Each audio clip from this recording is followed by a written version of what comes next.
Salut, dans cette vidéo, je vous apprends donc comment bloquer la saisie des doublons dans Excel. Alors, vous avez une colonne, n'est-ce pas? Dans cette colonne, vous devez mettre les informations. Les informations doivent être uniques. Il ne faudrait pas qu'on retrouve la même information deux fois. C'est pour ça que j'ai pris l'exemple, n'est-ce pas? Des mois, n'est-ce pas? Donc, on va juste avoir ici de janvier à décembre ou encore, peu importe l'autre, mais on doit juste avoir ici 12 éléments, pas plus. Il ne faudrait pas qu'on ait les éléments en double. Donc, pour cela, donc, nous allons donc utiliser, donc, n'est-ce pas, une possibilité que Excel nous offre dans l'onglet données, n'est-ce pas, dans l'onglet données, la validation des données, c'est-à-dire un outil qui permet de créer la liste déroulante. On a déjà fait une mini formation sur la liste déroulante. Donc, on va donc utiliser encore cet outil une seconde fois pour bloquer la saisie des données dans Excel. Alors, qu'est-ce qui va se passer? En fait, nous allons associer, n'est-ce pas, à cet outil une fonction statistique. Cette fonction statistique qui va avoir pour rôle de venir chercher l'information à ce niveau, n'est-ce pas?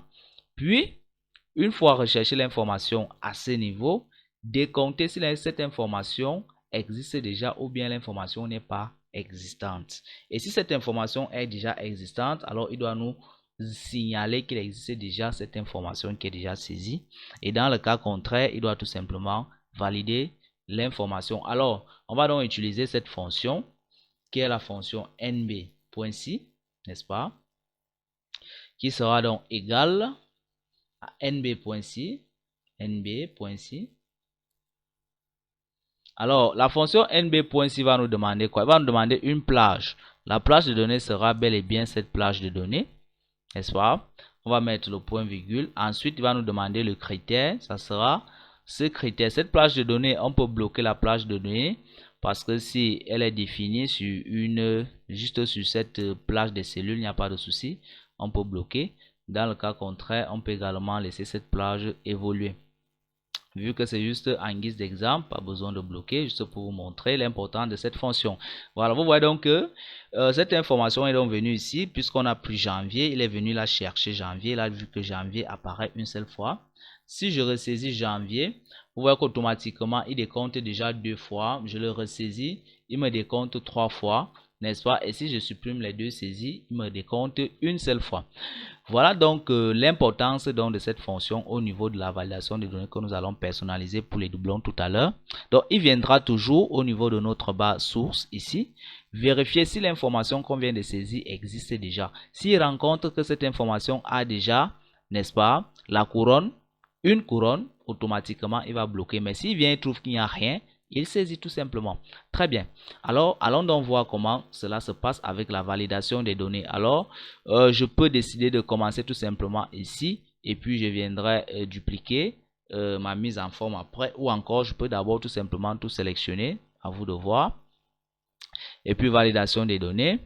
Et là maintenant, rappelez-vous, on a pris liste lorsqu'on a fait la liste déroulante, on prend liste, mais cette fois-ci nous allons personnaliser parce que nous allons utiliser une fonction. Alors, on va mettre égal, cette même fonction qu'on vient de taper tout à l'heure, tout simplement.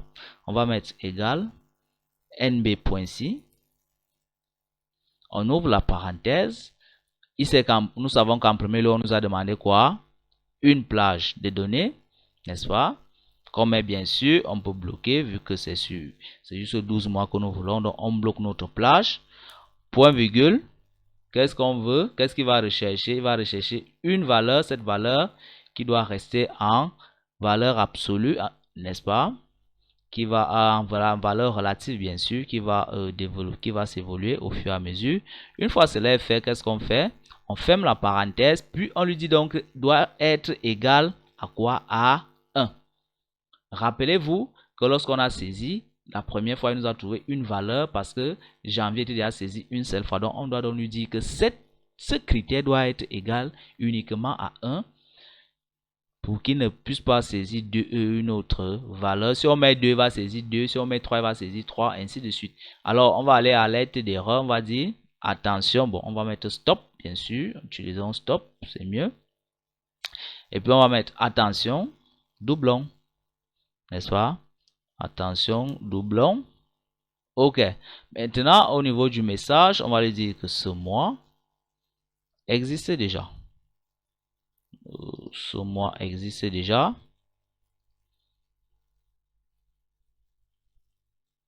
Ce mois existe déjà. Ok. Voilà donc, une fois que cela est donc fait, on peut donc valider. Alors, une fois cela est validé, on va donc venir vérifier ici. Si on met juin, nous allons mettre juin.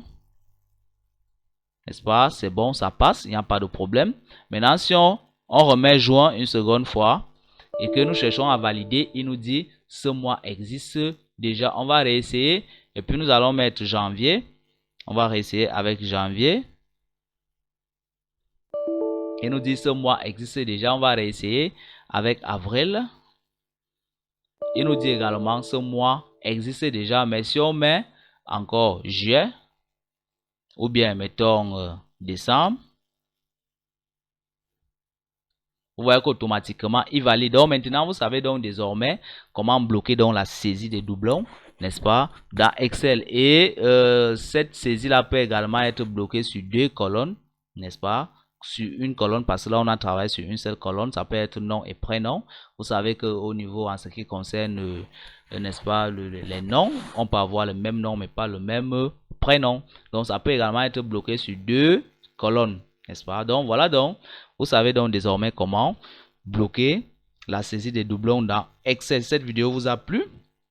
N'hésitez pas à vous abonner à notre chaîne si vous n'êtes pas encore abonné, à cliquer sur j'aime, activer également la cloche de notification pour être au parfum de tout ce qui est mis en ligne dans notre chaîne, la nôtre qui est la vôtre. Alors à bientôt.